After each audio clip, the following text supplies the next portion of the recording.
Hello বন্ধুরা, আসসালামু আলাইকুম। আজকে আমি দেখাবো মাইক্রোসফট ওয়ার্ড প্রোগ্রামে ফন্ট সাইজ বড় করার কয়েকটি নিয়ম। সেজন্য আমি চলে গেলাম মাইক্রোসফট ওয়ার্ড প্রোগ্রামে। দেন সাপোজ মনে করি আমরা উপরের লেখা আমি মার্ক করে নিলাম। মার্ক করার পর ফন্ট সাইজ বড় করার স্টেপ 1 হচ্ছে কিবোর্ড থেকে কন্ট্রোল চেপে ধরে সেকেন্ড ব্র্যাকেট চাপবেন। বড় হচ্ছে, দেখুন বন্ধুরা, বড় হচ্ছে। ছোট করতে গেলে আপনাকে অপোজিটটা চাপতে হবে। তাহলে কন্ট্রোল চেপে ধরে আমি সেকেন্ড ব্র্যাকেট ওপেনটা চাপলাম বা শুরুটা চাপলাম, ছোট হলো। দেন আরেকটি পদ্ধতি হচ্ছে কিবোর্ড থেকে কন্ট্রোল শিফট চেপে ধরে গ্রেটার দেন চাপবেন। দেখুন বন্ধুরা, লেখাটি বড় হচ্ছে।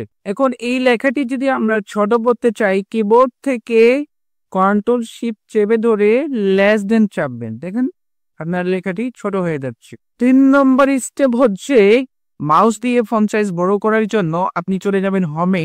হোম থেকে ফন্ট সাইজে আসবো। আসার পর এখান থেকে আপনি ইচ্ছে মতো সাইজ নিয়ে লেখাটি বড় এবং ছোট করতে পারবে। তো আমি লেখাটা নিলাম ফন্ট সাইজ এখানে 36। দেখেন আমার লেখাটি বড় হয়ে গেছে।